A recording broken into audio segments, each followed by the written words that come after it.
اور پھر اب یہ ہے کہ چالان بھی عدالت میں پیش کیا جا چکا ہے, اور پھر ظاہر ہے کہ کافی سارے عوامل ہوتے ہیں جن کے پیش نظر جرمانے کا تعین کیا جاتا ہے, لیکن اگر پہلے سے ہی ویجیلنٹ ہوتے تو پھر ایسا نہیں ہونا چاہیے تھا. تو ہمارے ساتھ کون موجود ہے؟ ہمارے ساتھ جی اسی حوالے سے بات کرنے کے لیے موجود ہیں کنزرویٹر محکمہ جنگلات کوئٹہ ڈویژن نیاز کاکڑ. نیاز کاکڑ صاحب بہت شکریہ, آپ نے وقت نکالا. ویسے ہی ہم دیکھ رہے ہیں کہ جنگلات کا حصہ پاکستان میں بہت کم ہے, اور بلوچستان میں بات کریں تو اور زیادہ کم ہے. تو یہ جو درختوں کی تحفظ کے لیے جو اقدامات اٹھائے گئے, جو قوانین ہیں, انہیں امپلیمنٹ کروانا بھی ضروری ہے. یعنی کہ یہ کام ہو گیا, اس کے بعد اس پر ایکشن ہو رہا ہے, تو پہلے ہی کیوں نہیں اس پر عمل درآمد ہو سکا؟ جنگلات بالکل کم ہے ہمارے پاس. اچھے جنگلات ہیں, جونیپر فارسٹ زیارت اور کلات میں, اور چلغوزہ فارسٹ جوب میں ہے, اور جو نیچرل ہے, اور ہمارے مینگروز فارسٹ سمندر کے جو فارسٹ ہوتے ہیں وہ بھی ہمارے پاس ہے, اور ہمارا خزدار اور یہ لسبیلا ایریا میں فارسٹ ہے جو کہ 1.1% ٹوٹل رقبے کے لحاظ سے وہ فارسٹ ہے. تو اس فارسٹ کو ہم نے ہر قیمت بچانا بھی ہے, اور اس کے بعد ہم مختلف جگہوں پہ ری فارسٹیشن کر رہے ہیں, اے فارسٹیشن کر رہے ہیں. تو وہ اس سلسلے میں ہماری جو سکسیسفل سٹوریز ہے وہ جوب ہے, مستقل ہے, اور خزدار ہے, لسبیلا ہے. وہاں پہ ہم 1000 ایکڑز پہ فارسٹری ہم نے کی ہے. اچھا, کچھ بیسک چیزیں ہم نے ان کے بارے میں پڑھی نا کہ ان کے پتے بڑے ہوتے ہیں, ان میں جو ہے وہ کاربن ڈائی آکسائڈ جذب اور آکسیجن پیدا کرنے کی کیپیسٹی کافی زیادہ ہوتی ہے. تو باقی یہ جو جرمانے کی رقم ہے اس کا تعین آپ نے سالانہ بنیادوں پر کس طریقے سے کیا؟ یہ 1 کروڑ سے زائد کا اماؤنٹ کیسے بنا؟ دیکھیے, پہلے ہم 1927 ایکٹ پہ کام کر رہے تھے, اس میں 10 لاکھ روپے ٹھیک تھا. اب نیا ایکٹ ہمارا آ گیا 2000 فارسٹ ایکٹ. یہ سی ایم صاحب کا ویژن ہے, میر سرفراز خان بھٹی صاحب کا, کہ انہوں نے یہ ایکٹ پاس کروایا 2022 کا. تو اس میں پھر یہ جرمانے ظاہر ہے انگریز کے 1927 کا ایکٹ کے اگر ہم چلائے تو اس میں وہاں پہ اس وقت 1 روپے ابھی شاید وہ 1000 روپے کے برابر بھی نہ ہو. تو اس میں ہم لوگ ابھی صرف یہ نہیں دیکھ رہے کہ درخت کاٹی گئی, ہم کاربن سیکوسٹریشن دیکھتے ہیں, ہم ایئر پولوشن میٹیگیشن دیکھتے ہیں, آکسیجن جنریشن دیکھتے ہیں, فلڈ واٹر مینجمنٹ دیکھتے ہیں, بایو ڈائیورسٹی اور ہیبیٹیٹ امپرومنٹ دیکھتے ہیں, مائکرو کلائمیٹ چینج ریگولیشن دیکھتے ہیں. دیکھیں, آپ درخت کو صرف یہ نہ دیکھیں کہ درخت جو ہے ایک سایہ دے رہا ہے, درخت جو ہے آکسیجن دے رہا ہے. آپ نے کورونا میں خود دیکھا کہ 1 سلنڈر آکسیجن کتنا, 1 kg کتنا. بالکل آپ صحیح کہہ رہے ہیں, اور اسی بنیاد پہ یہ جو تعین ہوا ہے جرمانے کا, آپ نے اس کا حوالہ دے دیا ہے. ذرا سے یہ بتا دیں کہ اب ظاہر کوئی بھی جرم ہوتا ہے اس کی سزا کا مطلب یہ ہوتا ہے ڈیٹرنس قائم ہو, لوگوں کے لیے مثال قائم ہو کہ وہ پھر آگے ایسے نہ کام کریں. اب اگر تو لوگ جرمانہ نہیں بھرتے ہیں, اس کیس میں جرمانہ نہیں بھرا جاتا, تو پھر کیا ہوگا؟ دیکھیے, جو 12 لاکھ روپے ایک دودھ کے درخت پہ لگایا جاتا ہے, جس کو ابھی ایکٹ کے تحت ہم نے 2 درخت پہ 1 کروڑ 70 لاکھ روپے جرمانہ لگایا ہے. تو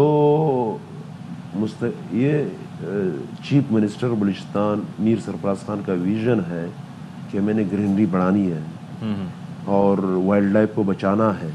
تو مستقبل میں جرمانے بھی ہوں گے, اور ہمارے پاس ابھی یہ بھی فارسٹ ایکٹ میں ایک وہ دیا گیا کہ ہم بندے کو ڈائریکٹ وہ کر دے, گرفتار کر لیں. اب تک کتنے ویسے چان ہیں؟ کیونکہ ہم یہ دیکھ رہے ہیں کہ ایسے معاملات میں قانونی چارہ جوئی ضروری ہے, اور ابھی خصوصی میجسٹریٹ کی آسامی ہے, وہاں پر بھی ہائرنگ نہیں ہے. تو پھر یہ کس طریقے سے قانونی طور پر یہ معاملات سپیڈ اپ ہو سکتے ہیں؟ آپ نے اچھا کوشچن کیا. دیکھو, ہمارا عدالتی نظام میجسٹریٹ صاحب کے پاس جاتا ہے, اس کے بعد سیشن کورٹ جاتا ہے, ہائی کورٹ جاتا ہے. ابھی تک ہمارے ہزاروں چالان, جس میں سے 50% سے زیادہ ہم لوگ اس میں ہمارے حق میں فیصلے آئے. لیکن اپیل کرنے کا ہر کسی کو حق ہے. کوئی کچھ سیشن کورٹ میں میں کہتا ہوں ابھی تک 40,000 زیادہ ہمارے کیسز کورٹ میں پینڈنگ ہے, 40,000, جس میں درختوں کی کٹائی بھی ہے, جنگلی حیات کا, مارخور کا بھی شکار ہوا تھا, ٹھیک ہے, اس کا بھی ہے. اب کورٹ ضمانت دیتی ہے, کورٹ تو چیزوں کو دیکھ کر ضمانت دیتی ہوگی. تو کہنے کا مطلب یہ ہے کہ ہر پاکستانی کو آئین کے مطابق پہلے کورٹ میں, پھر سیشن کورٹ میں, پھر ہائی کورٹ میں, پھر سپریم کورٹ میں ان کو حق ہے کہ وہ اپنا اپیل کریں, اور اپیل کے بعد ہم اس کو جو کورٹ سزا دیتی ہے وہ ہم بھی مانیں گے, سب کو ماننا پڑے گا, کیونکہ یہ چلیں جی, بہت شکریہ جی, آپ ہمارے ساتھ موجود تھے. نیاز کاکڑا, بہت شکریہ. اور بھائی اچھی بات ہے, اس پر ایکشن لیا گیا ہے اور مثال بھی اس پر قائم ہونی چاہیے. چلیں جی, اب ذرا بات کر لیتے ہیں کچھ خواتین سے ریلیٹڈ ایشو پر, اور وہ یہ ہے کہ جب بھی بجٹ آتا ہے جس چیز میں سب سے زیادہ اضافہ ہوتا ہے, یا ان چیزوں میں سے جن میں سب سے زیادہ اضافہ ہوتا ہے, وہ ہوتے ہیں کاسمیٹکس. اور اگر آپ برانڈڈ کاسمیٹک یوز کرنے کے عادی ہیں, باہر کی چیزیں یوز کرنے کے عادی ہیں, تو اس کے تو پرائس تو پھر آپ نہ ہی پوچھیں, اس سے تو ڈالر میں کنورژن کر کے آپ سے ڈیمانڈ کی جاتی ہے. اب کیا میک اپ ایسا بھی ہو جو معیاری بھی ہو اور اتنا مہنگا بھی نہ ہو, سستا بھی ہو, اس کے لیے کیا کیا جائے, اور دیسی بھی ہو. ہاں, آپ پاکستان کی برانڈ ہو تو اچھی اس کی پروموشن ہو سکتی ہے, لیکن کیا اس میں یہ چیزیں دیکھنا ضروری ہے کہ ہماری جلد کو نقصان پہنچانے والی چیزیں نہ ہو. لوگ برانڈڈ آپشن کی طرف سے جاتے ہیں کیونکہ وہ یہ بڑا دعویٰ کرتے ہیں جی اس میں ایسی چیزیں جو آپ کی اسکن کے لیے بہت اچھی ہیں. سو اب اس کے لیے کیا کیا جائے, کس طرح کا میک اپ کیا جائے پھر؟ تو آپ پھر بتائیے. کیا اچھا, ایک چیز میں اور ایڈ کر رہا تھا, بلکہ صدف میں آپ سے پوچھنے جا رہا تھا کہ بھائی یہ جو ہمارے ایک پڑوسی ملک ہے جہاں سے مختلف کیٹیگریز میں آپ کو چیزیں مل جاتی ہیں, یعنی کہ اچھے سے اچھے, درمیانے لیول پہ, اس سے نیچے کے لیول پہ, تو کیا وہاں سے بھی رابطہ کیا جا سکتا ہے اس پہ؟ لیٹس سی کہ ایسا ہو سکتا ہے کہ نہیں, اس پہ بات کر لیتے ہیں. ہمارے ساتھ موجود ہے میک اپ آرٹسٹ سارا نصرت. Thank you so much Sara for coming in our show. Thank you for inviting. سستا میک اپ کیا برا میک اپ ہوتا ہے اسکن کے لیے؟ پہلے تو یہ بتا دیں. پارلرز میں یوز کون سا ہوتا ہے؟ ظاہر ہے کہ اگر سب سے اچھا ہوگا تو پھر اچھا, یہ بہت ہی مزے کا سوال ہے, اور انفارچونیٹلی ہماری جو پاکستانی مارکیٹ ہے نا, ہماری جو پاکستانی خواتین ہیں وہ اس چیز کے لیے اویئر ہی نہیں, ان کو اس چیز کا احساس ہی نہیں ہے کہ سستا میک اپ, اچھا میک اپ, اس پہ آپ کو اگر آپ کے اوپر لگ رہا ہے تو وہ کیا افیکٹ کر رہا ہے. اور لوگ ہمارے میں جب پرچیز بھی کر رہے ہوتے ہیں ادر دین سیلونس اپنے لیے جو ریگولر یوز کے لیے, تو بہت امپلسو بائنگ کر رہے ہوتے ہیں بغیر سوچے سمجھے کہ اس میں کیا اچھے ایلیمنٹ شامل ہیں, جو کہ آگے نا آپ بات کر رہی تھی اسکن کے ایلیمنٹ شامل ہے. سب سے جو اچھی پہچان ہے اچھے میک اپ کی وہ یہ کہ اسکن میں جب وہ جاتا ہے تو وہ پیچی نہیں ہوتا, وہ پینیٹریٹ کر کے بہت نارملائز اور بہت نیوٹرلائز ہو جاتا ہے. ٹھیک ہے. اگین ہم بات کریں سستے اور مہنگے میک اپ کی, تو ضروری نہیں ہے کہ مہنگا میک اپ جو ہے وہ اچھا ہو, سستا میک اپ اچھا ہو. اگین آپ جب بھی خرید رہے ہیں تو یہ بات یہ لگا رہے ہیں, آپ کو پتہ ہونی چاہیے کہ اسکن کے اندر وہ ڈیپ ڈاؤن پینیٹریٹ کیسا ہو رہا ہے. سستا میک اپ اگر آپ پگمنٹ کی بات کریں تو وہ پیچی ہو جائے گا, پھٹنا شروع ہو جائے گا. اسپیسیفکلی اگر آپ فاؤنڈیشن کی بھی بات کرتے ہیں, آئی شیڈو کی بھی بات کرتے ہیں, میرا لوگوں سے صرف ایک مشورہ یہی ہے لوگوں کے لیے کہ جب بھی خریدیں میک اپ اسپیشلی, آپ پہلے لگا کے دیکھ لیں اپنی جلد پہ, بھلے آپ اپنی آئیز پہ یا فیس پہ نہ لگائیں, اپنے ہاتھ پہ ایک جو ہے وہ یس آپ پیچ ٹیسٹ کر لیں اور اس کو لگائیں 2 سے 3 گھنٹے, اور وہ آپ کو کوالٹی بتا دے گا کہ وہ نکلنا شروع ہو جائے. لیکن ایک چیز یہ ہے سارا کہ جب ہم مثال کے طور پر خواتین شاپنگ کے لیے مارکیٹ وغیرہ جاتی ہیں تو وہاں پر اب سینکڑوں ہزاروں طرح کی چیزیں, فاؤنڈیشن سے لے کے جو اس کے علاوہ پاؤڈر سے لے کے دستیاب ہوتی ہیں. اب اس کے اندر اتنا وقت تو نہیں ہوتا کہ وہ پیچ ٹیسٹ یا ہر چیز کو ٹیسٹ کر کے میں یہی میں بتا رہی ہوں کہ جب آپ کے پاس اتنی ساری پروڈکٹس اویلیبل ہیں تو یہ آپ کی کانشیسنیس ہونی چاہیے کہ آپ کیا چیز سلیکٹ کر رہے ہیں اپنے لیے. اس میں آپ کو ٹائم انویسٹ کرنا پڑے گا, اور یہ انویسٹمنٹ ہوگی آپ کی جلد کے لیے, آپ کی اپنی باڈی کے لیے. تو یہ جب خریداری کرنے جا رہے ہیں تو کوشش کریں چیزوں کا دھیان. اشفاق نے ایک بڑا اچھا پوائنٹ ریز کیا تھا کہ جو پارلر میں میک اپ ہوتا ہے بڑی بھاری رقم لیتے ہیں, جی, لیکن کیا وہ کوالٹی میک اپ یوز کر رہے ہوتے ہیں کیونکہ وہ اپنی چیزیں دکھاتے نہیں اکثر و بیشتر. بالکل. لیکن یہ کیٹیگریز ہیں سیلون میں. اگر میں اسپیسیفکلی کراچی مارکیٹ کی بات کرتی ہوں, ہماری جو کراچی مارکیٹ ہے سیلون سے ریلیٹڈ بہت ہی زیادہ پرائس کانشیس ہے. ہمارے لوگوں کو چاہیے کہ بس سستا میک اپ ہو جائے, بس ہو جائے, کام ہو جائے ہمارا. وہ یہ لوگ فوکس نہیں کر ہوتے کہ اس کے اگینسٹ ہمارے پاس پروڈکٹ کیا یوز ہو رہی ہے. جو اچھے سیلونز ہیں لائک میرا سیلون پہ, میں سارا باہر کا, میں یہ نہیں کہتی کہ میں باہر کا پروڈکٹ یوز کرتی ہوں, صرف باہر کا نہ صرف پروڈکٹ اچھی کوالٹی کا یوز کرتی ہوں, اور میں میک شور کرتی ہوں کہ وہ ایکسپائرڈ بھی نہ ہو. ہمارے یہاں پہ ایکسپائری کا بھی کانسیپٹ نہیں ہے. تو ایک تو سستا پروڈکٹ پلس ایکسپائرڈ پروڈکٹ سلونز میں بہت عام طریقے سے یوز ہو رہا ہوتا ہے. انٹرسٹ بھی یہاں پہ لوگ اویئر نہیں ہے, لوگوں کو فرق نہیں پڑتا. باہر کے پروڈکٹ سے کیا مراد ہے کہ کیا پاکستان میں کس حد تک معیاری میک اپ نہیں ہے؟ دیکھیں پاکستان میں جو معیاری میک اپ اگر آپ بات کرتے ہیں باہر کی جو وہ ڈرگ اسٹور رینج میں آتے ہیں, وہ پریمیم رینج میں نہیں آتے.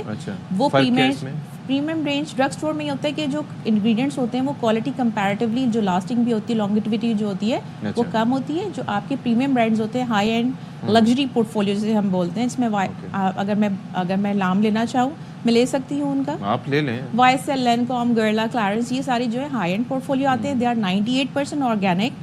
اس میں جو سینتھیٹک ایلیمنٹس ہیں وہ بہت کم ہے. 98% آرگینک مینس آپ کی اسکن کو بھی ڈیمیج نہیں کرے گا, آپ کی اسکن کا خیال بھی رکھے گا, اور ڈیپ ڈاؤن جب وہ آپ کے فیس پہ لگے گا تو وہ بہت ایزیلی نیوٹرلائز ہو جائے گا, وہ پیچی نہیں ہوگا. تو ڈرگ اسٹور کمپیریٹیولی ایک لوور گریڈ ہوتا ہے لگژری پورٹ فولیو سے. تو پاکستان میں جتنی برانڈز ہیں وہ ڈرگ اسٹور پورٹ فولیو کے اندر آتی ہیں, وہ لگژری برانڈز کے اندر نہیں آتی. مہنگائی بھی تو دیکھ لینا. لیکن یہ ہے کہ پاکستان میں بھی بہت اچھے آرگینک میک اپ جو ہے وہ, اور جو آپ نے ایکسپائری کی بات کی, اکثر بیشتر تو ایکسپائری ڈیٹ مینشن ہوتی ہے لیکن نہیں ہوتی. تو ایک کنٹینر سا بنا ہوتا ہے, آپ دیکھیے گا وہ جو ساری ڈیٹیل لکھی ہوتی ہے, کسی پہ 12M لکھا ہوتا ہے, کسی پہ 6M. اس کا مطلب ہوتا ہے کھولنے کے بعد آپ اس کو 12 مہینے تک یوز کر سکتے ہیں یا 6 مہینے. بالکل ایسا ہی ہے. اور میں چیزوں کا خیال رکھا, میں یہی ریکویسٹ کروں گی کہ آپ انویسٹ کریں اپنی اسکن میں, ایون ہیئر کے لیے بھی, اسکن کے لیے بھی. اور آپ یہ نہیں دیکھیں کہ میرا بس ابھی کام ہو جائے. آپ 2 مہینے ایک آپ سستی پروڈکٹ لے رہے ہیں جو کہ اس کی کوالٹی بھی اچھی نہیں ہے, وہ کیا ہو رہا ہے 2 مہینے میں ڈرائی ہو رہی ہے. جبکہ ایک مسئلہ ہے, مسئلہ یہ ہے کہ یہاں پر بیٹھ کے اگر ہم ماسز کی بات کریں, مثال کے طور پر جو افورڈ کر سکتے ہیں وہ تو ظاہر ڈائریکٹ امپورٹ بھی کروا لیں گے, منگوا لیں گے. یہاں پر ٹیکس جتنے لگ چکے ہیں چیزوں پہ, عام بننا سنورنا تو ہر لڑکی کا ایک شوق ہے, ٹھیک ہے, تو وہ کیا کریں پھر؟ میں آپ کو یہ بتاؤں کہ ڈرگ اسٹور میں بھی جب آپ پرچیز کرنے جا رہے ہیں تو یہ لگا کے دیکھیں. آپ اگین میں بات کر رہی ہوں سستے مہنگے پہ نہیں جائیں, آپ کوالٹی چیک کریں. وہ آپ اس کو پیسچرائز کر کے سوچ کر کے ہی آپ اس کو جو ہے وہ آپ کو سمجھ جائے گی کہ وہ کوالٹی کیسی ہے. اگر وہ آپ کی اسکن کے ساتھ جا رہا ہے, پینیٹریٹ ہو رہا ہے, لاسٹ کر رہا ہے, تو وہ اچھی کوالٹی ہے. جبکہ جو خراب کوالٹی ہوتی ہے وہ within like half an hour 1 hour میں وہ بالکل اکھڑنا شروع ہو جائے گا. اور according to your skin, skin texture. اور سارا ایک چیز اور یہ کہ اب میک اپ بھلے ہی آپ کتنا کر لیں, آپ کی اسکن جب تک اچھی نہیں ہوگی, ہائیڈریٹڈ نہیں ہوگی, وہ اتنا اچھا لگے گا بھی نہیں. تو اپنی اسکن پہ انویسٹ کرنا. دیکھیں میں بتانے والی تھی, میں یہ پوائنٹ ایگزیکٹلی ریز کرنے والی تھی. آج کل کیا ہم لوگ دیکھ رہے ہیں آن لائن چیزیں بھی بہت ساری آ رہی ہیں اسکن کی, آپ لوگ بھی دیکھ رہے ہوتے ہیں, آپ کے پاس اسپانسر. یس, لڑکیاں خود گھر میں ہی وائٹامن سی بھی لگا رہی ہیں, ہائلورونک بھی لگا رہی ہیں, سب کچھ لگا رہی ہیں. یس, گلائکولک لگا رہی ہیں. ان کو یہ نہیں پتا کہ ان کی اسکن ٹائپ کیا ہے. وہ بیسکلی ڈیڈ اسکن پی کرنے کے لیے. اب کیا ہوتا ہے جب ہمارے پاس آتے ہیں میک اپ کے لیے, دو ہم ہائی اینڈ برانڈس یوز کریں سب, لیکن اگین جب را مٹیریل اچھا نہیں ہوگا, میں اسکن کو را مٹیریل کی طرح تھوڑا سا ایکسپلین کروں گی, تو فنش پروڈکٹ کبھی بھی اچھی نہیں ہو سکتی. تو اگین ہمارے یہاں کانسیپٹ ہی نہیں ہے اسکن کیئر کا. ہمارے یہاں لوگ ہوتا ہے کہ بس ہم پیسے دے رہے ہیں, سلون کو دے رہے ہیں, اچھا میک اپ لے رہے ہیں, سب چیزیں ہو جائیں. اسکن کیئر ایک پورا روٹین ہے جو کہ کم از کم. ایک چیز میں کہنا چاہ رہا تھا کہ آن لائن کا تذکرہ ہوا, تو آج کل مارکیٹ میں گھومنے کے بجائے لڑکیاں خواتین یہ بھی کرتے ہیں کہ آن لائن بھی کافی پروڈکٹس منگوا لیتی ہیں, طرح طرح کی ویب سائٹ ہی منگائے جاتے ہیں, اور اس میں ان کو سینس نہیں ہوتا. پھر کیسے پتہ چلے گا Sadaf, how do you make sure کہ وہ پروڈکٹ صحیح ہے؟ میں نے تو اتنے اپنے پیسے کہتے ہیں نا ویسٹ کیے ہیں, کیا مجھے اتنا چونا لگا اس پہ کہ اب مجھے عقل آ گئی ہے, تو مجھے بہت ساری چیزوں کا آئیڈیا ہو گیا استعمال کرنے. ایگزیکٹلی. لیکن آپ تھوڑا میں گائیڈ کروں گی کہ جو میک اپ ہے اگر ہم بات کرتے ہیں وہ آرٹ بھی اور سائنس بھی ہے. اس میں آرٹ کیا ہے, کلر سے کھیلنا ہے. سائنس یہ کہ آپ کو پتہ ہونا چاہیے کہ آپ کی اسکن کیسی ہے, آپ کے اوپر کون سی کلر ٹون جائے گی, وہ نیوٹرلائز ہو کے گرے پہ تو نہیں چلی جائے گی, بہت ڈارک تو نہیں چلی جائے گی. تو اس میں آپ کے اندر کانشیسنیس ہونا اور کسی ایکسپرٹ کی رائے لینا بہت ضروری ہے. چلیں, تھینک یو سو مچ سارا نصرت, مختصر وقت میں آپ نے جی ہمیں کافی کچھ سمجھایا. تھینک یو سو مچ. اور آپ کا یہ پوائنٹ بہت اچھا تھا کہ بھائی پہلے اپنی اسکن اچھی کریں, اس پہ پھر میک اپ را مٹیریل صحیح ہوگا تو فنش پروڈکٹ میک اپ کریں جتنی ضرورت ہے, زیادہ میک اپ اچھا بھی نہیں لگتا. چلیں جی, میک اپ سے ڈائریکٹ آ جائیں ایجوکیشن پر. چلیں جی, اب ہے یہ چکر کہ سندھ کی جامعات میں کلاسز نہ ہونے پر لاکھوں طلباء کی پڑھائی متاثر ہو رہی ہے. حکومت کی جانب سے اس معاملے پر خاموشی اختیار کر لی گئی ہے. یہ معاملہ کیا ہے؟ وہ معاملہ وہی ہے بھائی کہ وہ چاہتے یہ ہیں کہ وائس چانسلرز کی جو اسامیاں ہیں ان کے اوپر بیوروکریٹس سیٹل ان کیا جائے, ہر جگہ بنائی جائے. یعنی کہ ان کو کوئی ایسی جگہ نہیں ہے کہ جہاں پر ان کو تعینات نہیں کیا جاتا. تو اب یہ ہے کہ اس کا یہ کولڈ وار ایک چل رہی ہے. اساتذہ کہتے ہیں ہم یہ نہیں ہونے دیں گے, حکومت کہتی ہے کہ ہم نے سوچا ہوا ہے. اب اس سے ہو رہا ہے نقصان کس کا؟ طلباء کا, تعلیمی. اور پھر یہ ہے کہ کیا اس پہ ہوگا. تو ہمارے ساتھ انور خان موجود ہیں. انور خان صاحب موجود ہیں. انور خان بتائیے گا کہ کیا یہ جو کولڈ وار ابھی تک چل رہی ہے اور ایسے میں اسٹوڈنٹس کیا کریں, اسٹوڈنٹس کس سائڈ پہ ہیں, like what are they doing?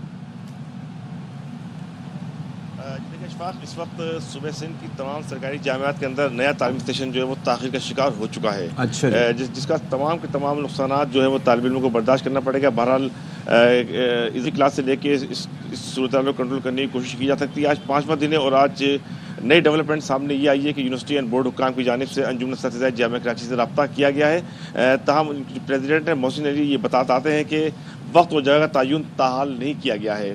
اور اس وقت جامعہ کراچی کے ٹیچرز کلب کے اندر انجمن اساتذہ کی مجلس عاملہ کا ہنگامی اجلاس جاری ہے.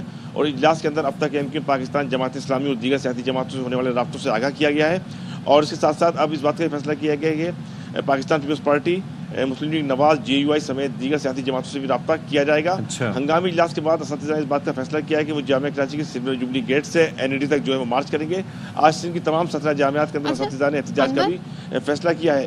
انور ایک چیز بتائیں, کیا لاجک ہے گورنمنٹ کی کہ کیوں بیوروکریٹ تعینات ہونے چاہیے؟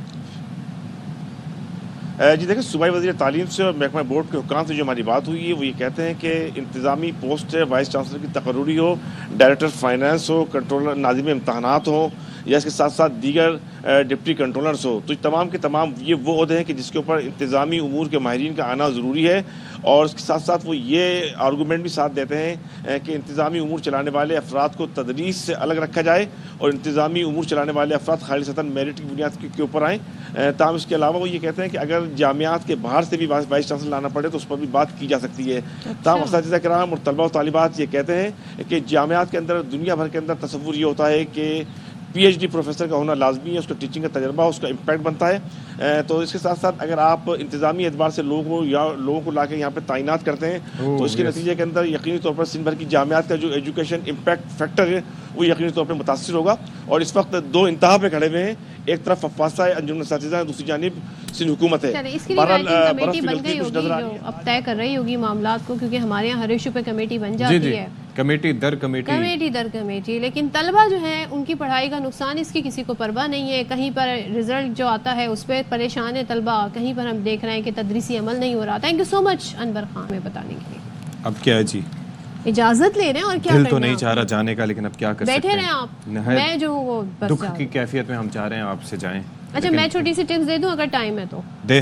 ٹائم یہ ہے, اچھا جی لوگ کہتے ہیں جی بریڈ نہیں کھائیں, بریڈ آپ کھا سکتے ہیں, کوشش کریں ہول گرین کھائیں, لیکن اگر آپ اسے ٹوسٹ کر کے کھائیں گے نا تو جو اس کا سٹارچ مالیکیول ہے وہ چینج ہو جائے گا, تو وہ اتنا آپ کے لیے سٹارچی نہیں ہوگا, یعنی اس میں اتنا شوگر کنٹینٹ نہیں ہوگا. اور ایک اور ٹپ ہے, اگر آپ اوور نائٹ اسے ڈیپ فریز کر دیں اور صبح اسے ٹوسٹر میں ڈال کے ٹوسٹ کر لیں تو وہ اور یعنی کہ اس میں 40% تقریباً سٹارچ کم ہو جائے گا, یعنی کہ اس کے پھر انرجی بھی کم نہیں ہو جائے گی. ہاں لیکن آپ نے شوگر اسپائک کم کرنا ہے تو وہ اس سے کم ہو سکتا ہے. چلیں جی, ان ٹپس پہ آپ نے عمل درآمد کرنا ہے, اور اگر زیادہ بچنا ہے تو اوٹس کھائیں, ڈبل روٹی کھائیں, سب کھائیں لیکن ماڈریٹ. اللہ حافظ. اوکے اللہ حافظ.